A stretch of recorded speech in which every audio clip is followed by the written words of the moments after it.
ప్రజలారా వినరండి ఈ సత్య సువార్త. ప్రభు అయిన యేసుక్రీస్తు వారి యొక్క నామంలో మిమ్మల్ని అందరినీ ప్రేమతో ఈ సత్య సువార్త అనే ఈ కార్యక్రమానికి ఆహ్వానాన్ని తెలియజేస్తున్నా. దేవుని మహాకృపను బట్టి ఇజ్రాయెల్ దేశానికి వెళ్ళొస్తున్నటువంటి సందర్భంగా ఇశ్రాయేలీయుల యొక్క చరిత్ర మీతో పంచుకునడానికి ప్రభు నాకు ఇస్తున్న ఈ భాగ్యాన్ని బట్టి నేను దేవునికి స్తుతి చెల్లిస్తున్నా. ఇదొక నీడలాగా అన్నట్టుగా, ఒక షాడోలాగా అన్నట్టుగా దేవుడు ఇశ్రాయేలు ప్రజలైనటువంటి వారిని ఏర్పాటు చేసుకొని వారి ద్వారా దేవుడు మనకి పాఠాలని నేర్పిస్తూ ఉన్నటువంటిది. లేక మనం కొన్ని విషయాల్ని అందులోంచి మనం తెలుసుకునడానికి, నేర్చుకునడానికి దేవుడు మనకి అవకాశాన్ని ఇస్తున్నటువంటిది. వాళ్ళు ఎలా ప్రవర్తించారో కొన్ని విషయాలు అలా మనం ప్రవర్తించకూడదు. వాళ్ళు ఎలాగున్నారో కొన్ని విషయాలు మనం అలాగున్న దేవుని పట్ల మనం ఉండడానికి నేర్చుకోవాలి. కొన్ని చేయాల్సినవి ఉంటాయి, కొన్ని చేయకూడని ఉంటాయి. కొన్ని వాళ్ళు మంచి పనులు చేస్తున్నారు, కొన్ని ఏమో దేవునికి ఇష్టమో కాని విషయాలను కూడా వాళ్ళు చేస్తూ వచ్చినారు. వాళ్ళని దేవుడు ఏ రీతిగా కాపాడుతూ వచ్చినాడో, విడుదల చేస్తూ వచ్చినాడో, అలాగే దేవుడు మన జీవితంలో కూడా మనకు విడుదల ఇచ్చినాడు. కాకపోతే మనం ఐగుప్తు అనే బానిసత్వంలో లేము, లేకపోతే మనం ఏదో ఇప్పుడు ప్రస్తుతానికి చారిత్రాత్మకంగా ఉన్నటువంటి ఒక బంధకాల్లో ఉన్నట్టుగా, బానిసత్వంలో ఉన్నట్టుగా అలా ఉండినటువంటి వాళ్ళము కాము కదా మనం. కానీ మనకు ఉన్నటువంటిది ఏంటంటే, ఇప్పుడు ఒకవేళ మనం ఆధ్యాత్మికంగా కనుక మనం ఆలోచన చేసినట్లయితే, పాపమనే దాసత్వంలో మనం ఉంటూ ఉన్నాం కనుక, పాపమనే మలినం మన మీద అంటి ఉన్నది కనుక, ఇశ్రాయేలీయుల విషయంలో దేవుడు చెప్తున్న ఆ మాటలను చూసుకుంటూ మన యొక్క జీవితాన్ని మంచిగా దేవుని కొరకు మనం జీవించడానికి ప్రయత్నం చేద్దాం. ఇప్పుడున్న ఈ లోకంలో కూడా చూస్తేనండి, ఎక్కడ చూసినా కలుషితమైపోయినటువంటి ఒక లోకం. ఏ డిపార్ట్మెంట్లో చూసినా సరైనటువంటి విధానం లేదు, సరైనటువంటి మంచితనం కనబడడం లేదు, యథార్థత కనబడడం లేదు. ఎక్కడ చూసినా నిజానికి దిమ్మెక్కుతున్నట్టుగా ఒకలాగా అన్నటువంటి రీతిగా నాకు అనిపిస్తున్నటువంటి ఒక విషయాలు. అయితే దేవుడు ఇశ్రాయేలీయుల విషయంలో మాట్లాడుతూ ఉన్నప్పుడు చెప్పిన ఒక మాట ఈరోజు మనం జ్ఞాపకం చేసుకుందాం. ఇశ్రాయేలీయులు అనేటువంటి వాళ్ళు ఐగుప్తు దేశంలో నుంచి వాళ్ళు బయటకు వచ్చారండి. ఎర్ర సముద్రం అనేటువంటి దానిని వాళ్ళు దాటి ఉన్నారండి. ఆ దాటిన తర్వాత దేవుడు వాళ్ళకి కావలసినటువంటి ఒక అద్భుతమైనటువంటి ఒక కార్యాలను చేశాడండి. మారాన్ని మధురంగా చేశాడండి. మధురమైన నీళ్లను దేవుడు వారికి అనుగ్రహించినాడండి. ఆ తర్వాత దేవుడు మోషేతో మాట్లాడుతున్నప్పుడు ఒక విషయాన్ని దేవుడు మోషేతో తెలియజెప్తూ ఉంటాడు. యాక్చువల్లీ నిర్గమకాండం మనం 19వ అధ్యాయం దగ్గరికి వచ్చేసరికి అక్కడ దేవుడు మాట్లాడుతున్న మాట ఏమంటాడంటే, మోషే నీవు ఈ కొండ మీదకి ఎక్కిరా, ఇది దేవుని పర్వతమైనటువంటి ఒక హోరేబ్ అనేటువంటి ఒక కొండ మీదకి ఎక్కిరా, కానీ ప్రజల్ని నువ్వేం చేయాలంటే నువ్వు వెళ్ళి నేడును రేపును వారిని పరిశుద్ధపరచు. వారు పరిశుద్ధపరచబడి 3వ నాటికి వాళ్ళు సిద్ధంగా ఉండి ఉండాలి, పరిశుద్ధపరచబడాలి. అలాగనే యాజకత్వము జరిగించడానికి గాను అహరోను యొక్క వంశాన్ని నువ్వు పరిశుద్ధపరచాలి. వాళ్ళ వస్త్రాలు పరిశుద్ధంగా ఉండాలి, వాళ్ళ యొక్క జీవితం పరిశుద్ధంగా ఉండాలి, వాళ్ళ యొక్క క్రియలు పరిశుద్ధంగా ఉండాలి, వాళ్ళ యొక్క నడక పరిశుద్ధంగా ఉండాలి. ఎలాగున్న చాలా విషయాలు దేవుడైన యెహోవా మోషేతో నిర్గమకాండంలో చెప్తాడు.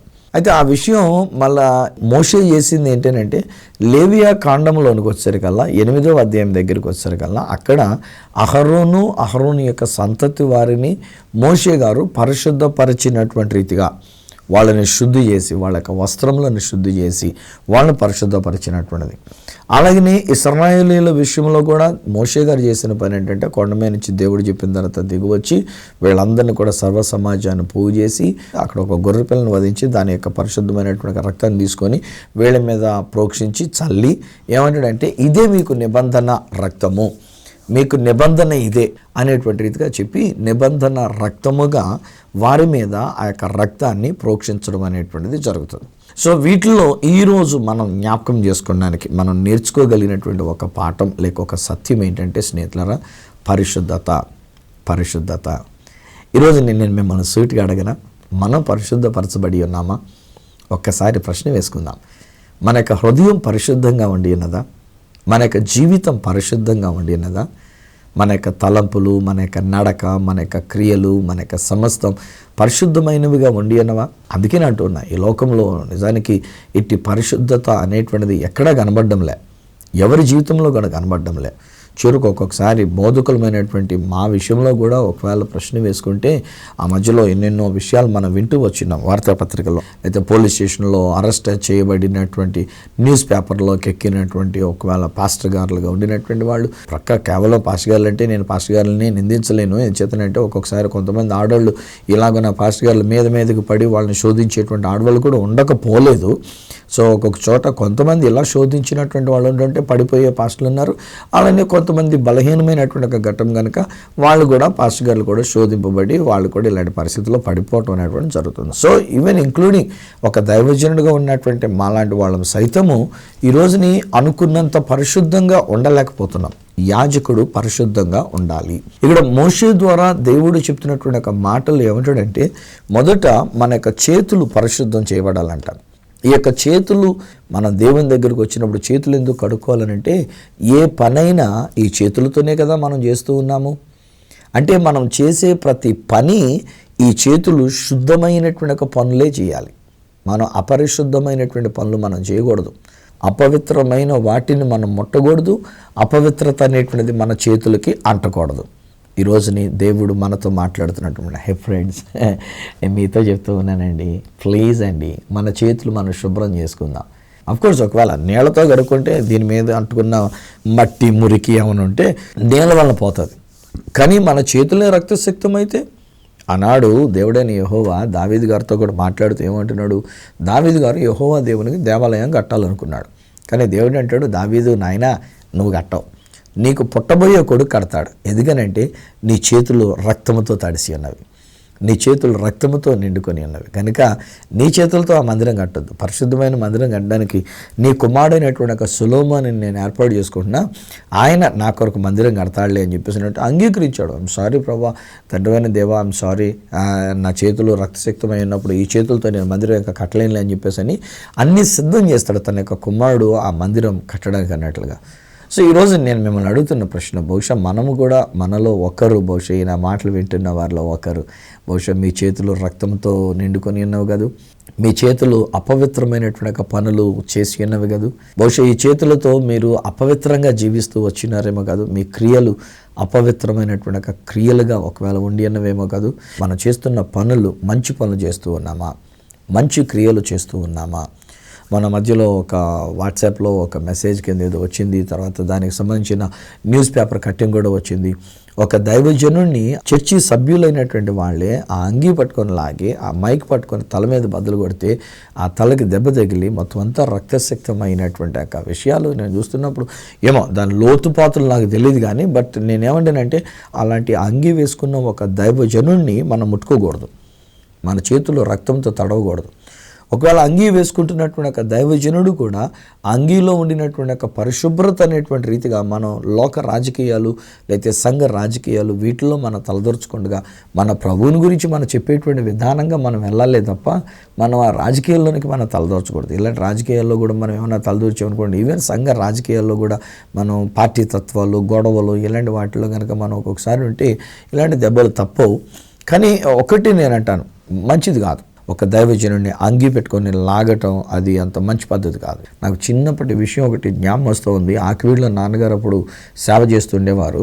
ఒక రోజుని ఐ థింక్ 2 పార్టీల మధ్యలో ఉండినటువంటి ఐక్య ఆరాధనగా పెట్టి ఉన్నారు. నాన్నగారు ఆ పాట పాడించి ఆరాధన నడిపిస్తున్నారు. ఈలోగా జనాలందరూ ఒకళ్ళొకళ్ళు చందాకర్లు ఎత్తుకొని కొట్టేసుకుంటాం, బెంచీలు ఎత్తుకొని కొట్టేసుకుంటాం. ఈలోగా ఒకరెవరో మా నాన్నగారిని కూడా పట్టుకొని లాగేసరికి ఆ నాన్నగారే అంగీ వేసుకున్నారు. నాన్నగారు పాస్ట్ గారుగా నాన్నగారి యొక్క అంగీ చిరిగిపోయింది. చాలా కాలం ఆ చినిగిపోయిన అంగీని నాన్నగారు అలాగే భద్రపరిచించారు. ఇలాగన జరిగింది అనే చరిత్ర మాకు తెలియజెప్పడానికి అయినటువంటి రీతిగా ఆ అంగీని అట్లాగా భద్రపరిచించారు. సో ఈరోజు నేను మాట్లాడుతున్నటువంటి మాట ఏంటంటే, బీ వెరీ కేర్ఫుల్. మన చేతులతో మన శుభ్రమైన కార్యాలే చేయాలి తప్ప, పరిశుద్ధంగా ఉండాలి తప్ప మన చేతులు అపరిశుద్ధంగా ఉండకూడదు. బట్ పరిశుద్ధాత్ముడు ప్రేరేపిస్తున్నాడు కనుక ఆ మాట నేను చెప్తున్నాను. Maybe there is a person, ఒక వ్యక్తి ఒకరిని నువ్వు హత్య చేయడానికైనటువంటి రీతిగా నీ చేతులు చాపి ఉన్నావు, ఒకరు చంపబడ్డానికైనటువంటి రీతిగా నీ చేతులు పనిచేసి ఉన్నవి. కానీ ఈరోజు నేను చెప్తాను, దేవుడు మంచి దేవుడు. ఈరోజు ఆ దేవుడు తన పంపించినటువంటి యేసు క్రీస్తు వారి యొక్క రక్తముతో ఆయన నీ చేతులను కడుగుతూ ఉన్నాడు. ఇది సువార్త, నేను పాటించే సువార్త. ఈరోజు నీ చేతులు రక్తసిక్తమై ఉన్నావు కనుక నువ్వు పనికిరావు, నీ చేతులు రక్తసిక్తమై ఉన్నావు కనుక నువ్వు జైల్లోకి వెళ్ళిపోతావు, నీ చేతులు రక్తసిక్తమై ఉన్నావు కనుక నువ్వు ఏ పని చేయడానికి వీల్లేదు అన్నీ చెప్పట్లే. ఇది నాది సువార్త, సత్య సువార్త. ఈ సత్య సువార్తని ఈ కార్యక్రమంలో నేను మీతో పంచుకునేటువంటి మాట ఏంటంటే, ఓకే జరిగింది, ఏదో పొరపాటు అయ్యింది, ఒకవేళ మీ చేతులతో మీరు ఎవరినో చంపడానికి అయినటువంటి రీతిగా కూడా పన్నాగం పని ఉన్నారు, లేకపోతే ప్లాన్ చేసి ఉన్నారు, మీ చేతులు పని చేసి ఉన్నవి, బహుశా మీరు ఎవరి మీదనో అన్యాయంగా మీరు ఏదో చేసి ఉన్నారు, ఎవరినో కొట్టడమో లేకపోతే ఎవరికైనా ఏదైనా వేరేగా పని చేయటమో, సంథింగ్ హ్యాపెండ్, ఏదో జరిగింది మొత్తానికి. కానీ ఈరోజు నేను నా సువార్త ఏంటంటే, యేసు రక్తము మీకు అందుబాటులో ఉన్నది. ఆనాడు మోషే గారు ఒక గొర్రెపిల్ల యొక్క రక్తాన్ని తీసుకుని వారి మీద ప్రోక్షించి ఇదే మీ కొరకైన నిబంధన రక్తం అని చెప్పేసి అని అంటారు. కానీ మన ప్రభు అయిన యేసుక్రీస్తు వారు 2000 సంవత్సరాల క్రితం మానవుడిగా ఈ లోకంలోనికి వచ్చినప్పుడు తన యొక్క శిష్యులైనటువంటి వారితో చివరి పస్కా అనేటువంటి ఒక భోజనం చేస్తూ ఉన్నప్పుడు ఆయన ఒక పాత్రని ఎత్తుకొని కృతజ్ఞతాస్తుతులు చెల్లించి వారికి ఇస్తూ ఏమంటారు, ఇది అనేకుల పాప క్షమాపణ నిమిత్తమై చిందింపబడిన నిబంధన రక్తము అనేటువంటిది. ఇది కదా ప్రభువారు మాట్లాడుతున్నటువంటిది. అంటే ఈరోజు మీ యొక్క పాపం, నా యొక్క పాపం, మన చేతులతో చేసినటువంటి ఈ యొక్క పాపపు క్రియలన్నిటి నుంచి మనకు విడుదల, క్షమాపణ ఇవ్వడానికి 2000 సంవత్సరాల క్రితమే యేసు తన రక్తాన్ని కార్చినారు. ఆ రక్తమే నేను మీ మీద ప్రక్షాళన చేస్తున్నా. యేసు రక్తం మీ మీద నేను ప్రకటన చేస్తున్నా. మీ చేతులు, నా చేతులు యేసు రక్తముతో శుద్ధి చేయబడి ఉన్నవి. హల్లెలూయా. రెండవది, దేవుడు మోషేతో మాట్లాడుతున్నప్పుడు అంటాడు కదా, వారి పాదములు శుద్ధి చేయబడాలి అని అంటాడు. ఈ కాళ్ళు దేనికి మనం సాదృశ్యంగా అని చెప్పుకుంటూనంటే, మనం వెళ్ళేటువంటి యొక్క మార్గం, మన యొక్క నడక, ఏ రీతిగా మనం వెళుతున్నాం, ఎక్కడికి మనం వెళుతున్నాం. బ్రదర్ ఒక్కసారి ఆలోచన చేసుకోండి. మా సిస్టర్, మీకు కూడా నేను చెప్తున్నాను రా, మాటికి ఒక ఇంటికి మనం వెళుతున్నాము, తత్ఫలితం ఈ రోజున బహుశా ఎక్కడో ఏదో శోధనలో ఒకవేళ మనం పడిపోయి ఉన్నామేమో కాదు, మాటికి అక్కడికి వెళ్ళటం వలన, మనం అక్కడికి నడుచటం వలన, బహుశా ఆ ఇంటిలోనికి మనం వెళ్ళటం వలన, ఆ కుటుంబంతో మనం సాన్నిహిత్యాన్ని పెంచుకోవటం వలన ఎక్కడో ఏదో తేడా పలుకుతున్నటువంటి విషయాలు మనకు తెలియకుండానే బహుశా మన యొక్క నడకలో మనం పడిపోయి ఉన్నామేమో, మనం కాలు జారి పడినటువంటి స్థితిలోకి వచ్చి ఉన్నామేమో, లేకపోతే ఒకవేళ కాలు జారే అంచు వరకు మనం వచ్చి ఉన్నామేమో. దేవుడు తన మహాకృప చేత ఒకవేళ ఈ దినాన్ని మీరు పడిపోకుండా, జారి పడిపోకుండా ఇంకా మిమ్మల్ని కాపాడి ఉండి ఉన్నాడు. But there maybe a person, బహుశా ఒక వ్యక్తి, బహుశా ఇప్పటికే నీ జీవితంలో నువ్వు కాలు జారి పడిపోయిన స్థితిలో ఉండి ఉన్నావేమో కాదు. ఒక్కొక్కసారి నేను కొంతమందితో నేను సూటిగా మాట్లాడుతూ ఉంటాను, నేను చెప్తూ ఉంటాను, అరే అమ్మ జాగ్రత్త, నీ లైఫ్ జాగ్రత్త, నీ యొక్క భవిష్యత్తు జాగ్రత్త. మునుపు ఒకప్పుడు నీకు ఇలా జరిగింది, ఒకవేళ అది దేవుడు నిన్ను క్షమిస్తున్నాడు, మరలా శోధనలో నువ్వు పడవద్దు అని చెప్పాక కూడా కొంతమంది అలాంటి శోధనలో పడిపోతున్నటువంటి వారు తప్పట్లే.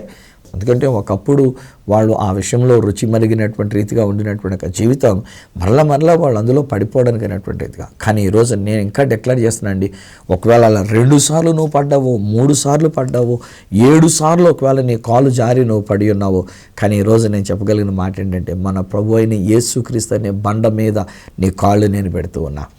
మీ కొరకు, మన కొరకు ఒక బండగా ఈ లోకంలోనికి వచ్చిన ఆ యేసు మీద మనం నిలబడినప్పుడు, ఆ యేసు చేసిన బలియాగం మీద మనం నిలబడినప్పుడు, ఆయన నా కొరకు ఆయన సిలువలో మరణం పొంది ఉన్నారు, నా కొరకు ఆయన రక్తము కార్చినారు, నా కొరకు చనిపోయి తిరిగి లేచారు అనే సత్యాన్ని కనుక నేను తెలుసుకుంటే పడిపోకుండా ఉండడానికి దేవుడు మనకు శక్తిని, బలాన్ని అనుగ్రహిస్తూ ఉంటాడు. అందుకనే యేసుక్రీస్తు నందు మనం బలము కలిగిన వారం ఉండాలి, పరిశుద్ధాత్మలో మనం బలము కలిగిన వారం ఉండాలి. ఈ మధ్యలో మనకు వచ్చేటువంటి షుగర్ వ్యాధి వలన ఏం జరుగుతుంది అని అంటే, మన కాళ్ళు బలహీనం అయిపోతూ ఉంటాయి, పొట్ట పెరిగిపోతూ ఉంటుంది, ఒకవేళ పైన ఒళ్ళు పనికి పెరిగిపోతుంటుంది, కానీ కాళ్ళు చూస్తే సన్నగా పుల్లలాగా అన్నట్టుగా తయారైపోతూ ఉంటాయి. ఈ పైన ఉన్నటువంటి ఒక బరువును బట్టి మోకాళ్ళలో ఉన్నటువంటి ఒక జ్యూస్ అరిగిపోతూ ఉంటుంది. రక్త ప్రసరణ అనేటువంటిది సరిగ్గా లేకపోవటం వలన మోకాళ్ళ దగ్గర, చీలమండల దగ్గర మనకేదో దురదలాగా, ఇచ్చింగ్ లాగా, ఏదో మంటలాగా ఇలాంటి విషయాలు కనబడుతూ ఉంటాయి. తత్ఫలితం నడుస్తున్నటువంటి ఒక వ్యక్తులు కూడా పడిపోయేటువంటి ఒక ప్రమాదం కనబడుతూ ఉంటుంది. షుగరు మనల్ని పడగొడుతూ ఉన్నటువంటిది కాదు. అలాగే ఈ రోజుని పాపం అనే షుగర్ కూడా మనల్ని ఏం చేస్తుంటుంది అంటే, మన కాళ్ళు బలహీనం చేసేస్తూ ఉంటుంది. మనం పడిపోయేటట్టుగా, కాలు జారిపోయేటట్టుగా. మామూలుగా లోక సామెతలు కూడా అంటారు, జాగ్రత్త, ఏం జారినా పర్లేదు కానీ నువ్వు కాలు జారకుండా చూసుకో అని చెప్పేసి అని మామూలుగా చెప్తూ ఉంటాం కదా. సో కాలు జారితే మళ్ళీ తర్వాత ప్రమాదం అనేటువంటిది, ఎంత భయంకరమైన పరిస్థితులు వస్తూ ఉన్నాయి. నిన్న మొన్నట్లో కూడా ఒక మెసేజ్ నేను న్యూస్ పేపర్లో నేను చూస్తూ ఉన్నాను. ఇద్దరు పెండ్లైనటువంటి వ్యక్తిని ఈ అమ్మాయి ప్రేమించి ఆ పెండ్లైన వ్యక్తితో తనకు జీవితం గడపలేదని ఈ అమ్మాయికి పాపం వివాహం చేసిన తర్వాత కొన్ని రోజులకి ఈ అమ్మాయి పెండ్లైపోయినటువంటి వ్యక్తితో ప్రేమాయణం నడిపించినటువంటి ఆ అబ్బాయితో పాటు బయలుదేరి వెళ్ళి ఒక గోదావరి సంబంధించినటువంటి ఒక కాలువలో దూకి చచ్చిపోయింది అమ్మాయి గాను. ఇంత దారుణం. సో ఇవి ఆలోచించో, జస్ట్ మనం కాలు జారి పడిపోవడానికి అనేటువంటి రీతిగా వెళ్ళటం, ఆ గోదావరిలో దూకేయటం, లేకపోతే వెళ్ళటం ఆ నదిలోనికో కాలువలోనికో దూకేయటం, ఇలాంటి పరిస్థితులు రాకుండా ఉండి నిమిత్తమై నా దేవుడు చెప్తున్న మాట ఏమన్నాడంటే, మోషే ద్వారా మాట్లాడుతున్న మాట ఏమన్నాడంటే, మోషే నువ్వు వెళ్ళు, వాళ్ళని పరిశుద్ధపరచు అని అంటున్నాడు. నా ప్రియ స్నేహితులరా, ఇది నా దేవుడు మనతో కూడా మాట్లాడుతున్నటువంటి మాట. అది మన చేతులు పరిశుద్ధంగా ఉండాలి, మన కాళ్ళు పరిశుద్ధంగా ఉండాలి. అంతేకాదు అహరోనుతో గురించి కూడా దేవుడు మాట్లాడుతున్నప్పుడు ఏమంటాడంటే, అహరోను నా యాజకుడు, అహరోను నా కొరకు యాజక ధర్మం చేయాలి. కనుక మోషే నీకు అన్న అయినప్పటికీ, నీకంటే వయసులో పెద్దవాడైనప్పటికీ అహరోను తన యొక్క సంతతి వారిని నువ్వు పరిశుద్ధపరచాలి అని చెప్పేసి అని అంటాడు. అప్పుడు ఈ అహరోను విషయంలో కూడా ఇంకా మాట్లాడుతున్నటువంటి మాటలు ఏమంటాడంటే, వాళ్ళు యాజక ధర్మం చేసేటప్పుడు వాళ్ళు నా మందిరంలోనికి వచ్చినప్పుడు వారి యొక్క దిగంబరత్వం నాకు కనబడకుండానట్లుగా, వారి యొక్క దిగంబరత్వంతో నా దగ్గరకు వచ్చినప్పుడు వాళ్ళు చావకుండానట్లుగా వారికి లోపల నారలాగులు వేయాలి అని అంటాడు. చాలా కాలం క్రితం అండి రేనడ్ బాంకే అనేటువంటి ఒక దైవజనుడికి నేను అనువాదం చేశాను. సడన్గా ఆయన ఇలాగ మాట్లాడుతూ, పాస్టర్స్ మీటింగ్లో మాట్లాడుతూ, you must have a proper underwear అని చెప్పేసి అని చెప్పుకున్నాడు ఆయన. అప్పటికప్పుడు ఏం చెప్పాలి అండర్వేర్ అనేటువంటి దానికి? ఈ మాట జ్ఞాపకం వచ్చింది. పరిశుద్ధాత్ముడు నాకు తర్జుమా చేసేటప్పుడు సడన్గా జ్ఞాపకం చేసినాడు. వెంటనే మాట అనమాట, దైవజనుడైనటువంటి ప్రతి ఒక్కడు లాగులు వేసుకోవాలి. అండర్వేర్స్ అని అంటే ఇంకా కావాలంటే ఈ టీవీలో చెప్పేటప్పుడు అలాంటి వాటి గురించి అడ్వర్టైజ్మెంట్ ఇచ్చేటప్పుడు లో దుస్తులు అని అంటారు. అంటే దాని అర్థం ఒకటే, మన దిశమ్మలో కనబడకుండగా, మన దిగంబరత్వం కనబడకుండగా ఒక మంచి వస్త్రాన్ని మనం వేసుకోవాలి. మన పైన ఉన్నటువంటి ఒక వస్త్రము కూడా పరిశుద్ధపరచబడిన వస్త్రముగా ఉండి ఉండాలి. ఇది దేవుడు కోరుతున్నటువంటి మాట. ఈరోజుని మీకు కూడా నేను అడుగుతున్నాను, what kind of garment do we have? ఎలాంటి వస్త్రం మనము ధరించి ఉన్నాము? కుమారుడుగా ఉండినటువంటి ఒక చిన్న కుమారుడు తండ్రిని విడిచిపెట్టి బయటికి వెళ్ళిపోయాడు. కుమారుడుగా ఉన్నప్పుడు కుమారత్వపు వస్త్రాన్ని అతడు ధరించుకున్నవాడుగా ఇంటిలో నుంచి బయటకు వెళ్ళి ఉన్నాడు. కానీ బయటకు వెళ్ళిన తర్వాత తన డబ్బులన్నీ ఖర్చు అయిపోయినాయి. ఎక్కడ ఉద్యోగం దొరకలేదు. వెతికాడు. బహుశా ఈలోగా పై వస్త్రాన్ని కూడా ఎవరికన్నా తాకట్టు పెట్టేశాడో, లేకపోతే మొత్తానికి అమ్మేసుకున్నాడో, ఏదో మొత్తానికి జరిగింది. ఇక పై వస్త్రం కూడా లేకపోయింది. అప్పుడు ఒక మనుషుని దగ్గరికి వెళ్తే ఆ మనుషుడు ఏం చేశాడంటే, నాకు పందులు ఉన్నాయి, ఆ పందుల్ని మేపడబ్బాయి అని చెప్పేసి అని పంపించాడు. ఒకటి, ఈ కుమారుడు యూదుడు. సో యూదులు పంది అన్న మాటే వాడరు అసలు. ఎక్కడైనా ఇప్పుడు ఈ రోజున యూదులు కాని వాళ్ళు ఉన్న చోట ఒకవేళ ఏదైనా కుక్కలు వాళ్ళు పెంచుకున్నటువంటి బయట తీసుకొని రావడం జరుగుద్ది తప్ప, లేకపోతే యూదుల యొక్క కాలనీల్లో ఒక్క కుక్క కానీ అసలు పంది అనేది అసలకే ఉండదు అక్కడ ఏమాత్రం కూడా. అలాంటి పందులు అనేటువంటిది అంత నీచమైన జంతువు. కానీ అలాంటి పందులను మేపడానికని ఇచ్చినప్పుడు ఎంత నీచమైన పనికి దిగజారాడు చూడండి. కుమారుడుగా హాయిగా దర్జాగా తండ్రి ఇంటిలో ఉండవలసినటువంటి ఒక కుమారత్వాన్ని కలిగిన కుమారుడు ఈరోజుని ఒక పనివాడిగా, ప్లస్ అది కూడా మళ్ళీ పందులను మేపేటువంటి ఒక పనివాడు ఉండి అక్కడ బుద్ధి వచ్చింది. నా తండ్రి ఏంట అనేక మందికి భోజనం ఉంది, నేనేంటి ఇక్కడ తిప్పలు పడిపోతున్నా, ఈ పందులు తినే పుట్టు తిందామన్నా అది కూడా ఎవడో నాకు వేయట్లేదు, నేను లేచి నా తండ్రి ఇంటికి వెళ్తాను అనుకొని లేచి బయలుదేరి వస్తున్నాడు. ఉన్న పాటున బయలుదేరి వస్తున్నాడు. వాని మీద కుమారత్వపు వస్త్రం లేదు వానికి. వాడి మీద ఉన్నది ఒకవేళ మహా అయితే కనుక ఈ చిన్న అంగస్త్రంగా, ఈ చిన్న గోచిగా పెట్టుకునేటువంటి పనివాడికి సంబంధించిన గోచి పెట్టుకొని ఉన్నాడు. అది కూడా పందులను మేపేటువంటి ఒక పనితనాన్ని తెలియజేపేటువంటి ఒక తువ్వాలాడిది ఏది కట్టుకొని ఉన్నాడు మొత్తానికి. అది కట్టుకొని అలాంటి పనివాడికి సంబంధించిన భయంకరమైన చెడ్డ వస్త్రాన్ని, పనివాడి యొక్క వస్త్రాన్ని కలిగి అతడు వస్తుంటే అది చూచినటువంటి ఒక తండ్రి పరిగెత్తుకొని వెళ్ళి వాని మెడ మీద పడి వాడిని ముద్దులే ముద్దులు విపరీతంగా ముద్దులు పెట్టేసుకుంటూ మొట్టమొదటి చెప్పిన మాట అంటే పనివాళ్ళని పిలిచి అంటాడు కదా, అబ్బాయి ప్రశస్తమైన వస్త్రం తీసుకొని వచ్చి ఈ నా కుమారునికి తొడగండి. ఇతడు నా కుమారుడే, నా కుమారుడు చనిపోయి మరలా బ్రతికి ఉన్నాడు కనుక ఈ నా కుమారునికి ఒక ప్రశస్తమైన వస్త్రాన్ని తీసుకొని వచ్చి తొడగండి అని చెప్పేసి అని అంటాడు. ఈరోజుని జకరియా గ్రంథంలో 3వ అధ్యాయంలో అక్కడ మనం చదువుకున్నప్పుడు యెహోషువ అనేటువంటి ఒక యాజకుని మీద సాతానుడు ఫిర్యాది అయి నిలుచునండి వాని మీద నేరస్థాపన చేస్తూ ఉంటాడు. ఇతడు వస్త్రం మలినమైపోయింది, ఇతను వస్త్రం పాడైపోయింది, మత్స డాగు కళంకము కలిగినటువంటిది, ఇతడు మంచోడు కాదు, ఇతడు చెడ్డోడు అనేటువంటిదిగా చెప్పడానికి. ఈ మధ్యలో మరేనండి వాట్సాప్లు అనేటువంటి వాటి యొక్క పుణ్యమా అంటూ ఎవరోకలు ఏదో ఒకటి పెడతా ఉన్నారండి.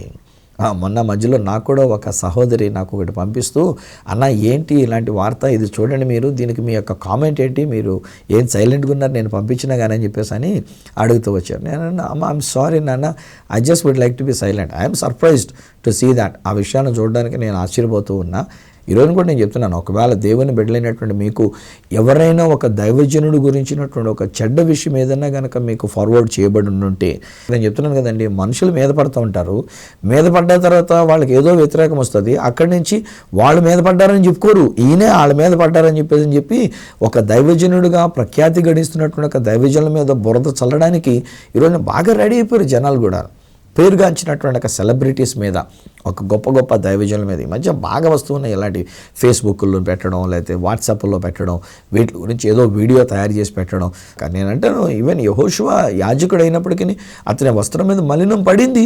అందుకనే కదా దేవదూత చెప్తూ ఏమన్నాడు, ఆ మలిన వస్త్రాన్ని తీసివేయండి, ప్రశస్తమైన వస్త్రాన్ని తొడగండి అని చెప్పినారు కదా.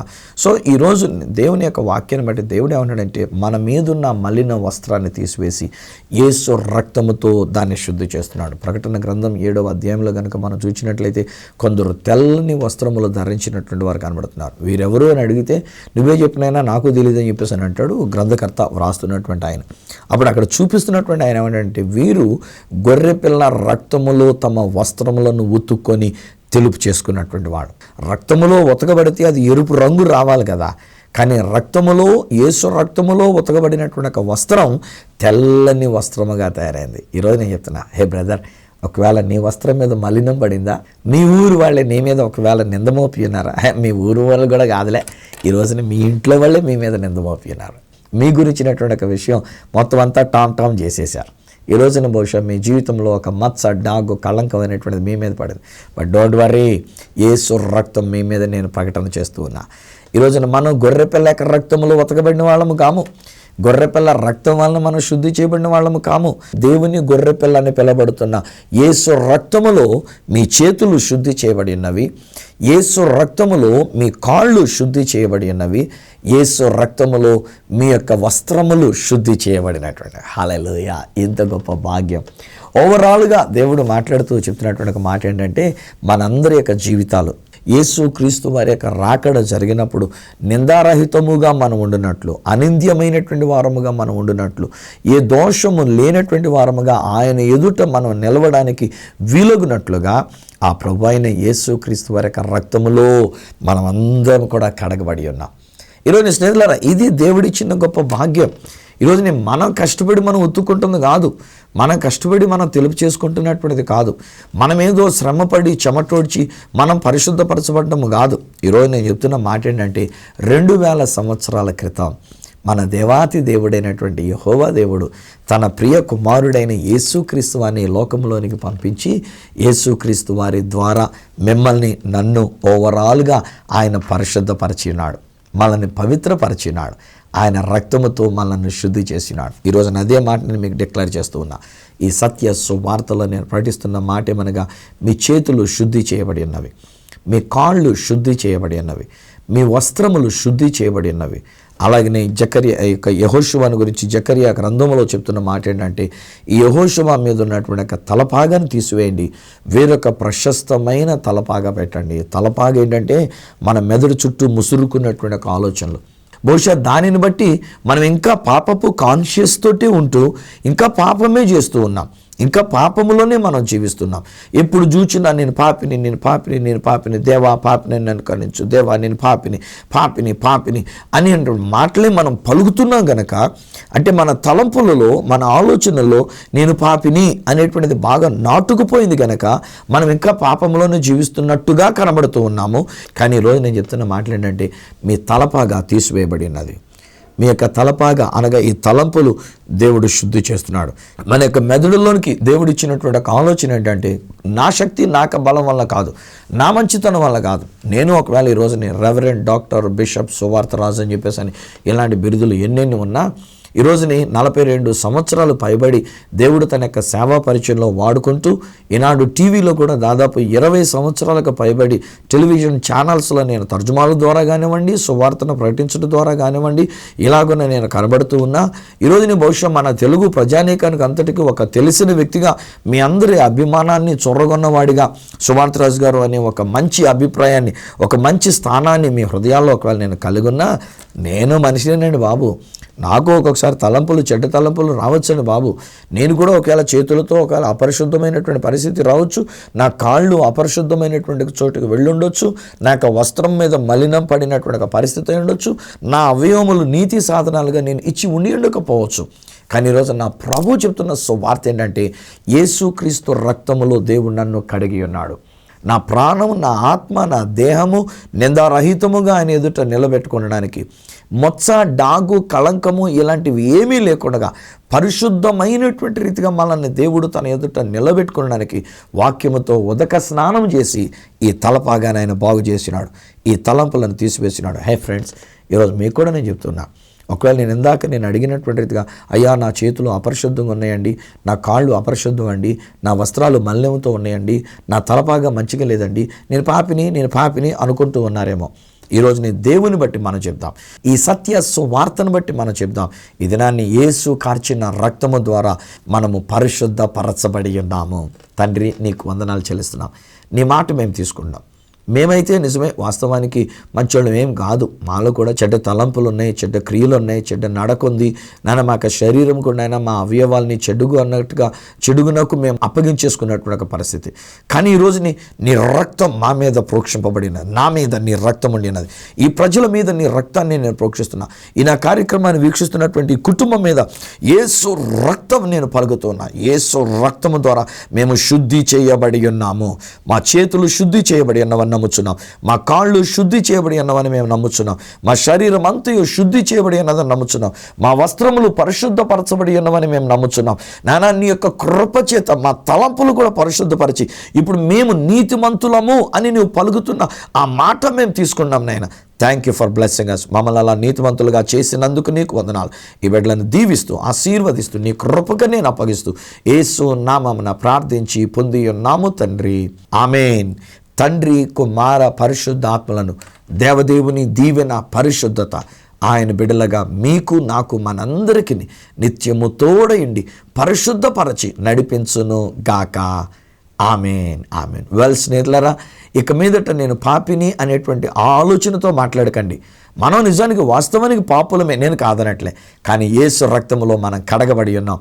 ఆనాడు ఇశ్రాయేలు ప్రజలైనటువంటి వారిని మోషే రక్తాన్ని ప్రోక్షించి మిమ్మల్ని పరిశుద్ధపరుస్తున్నానని చెప్పిన రీతిగా ఈరోజు యేసు రక్తం మీ మీద పలికి మీరు పరిశుద్ధపరచబడిన వారు అని నేను ఈ సత్య సువార్తలో డిక్లేర్ చేస్తున్నా.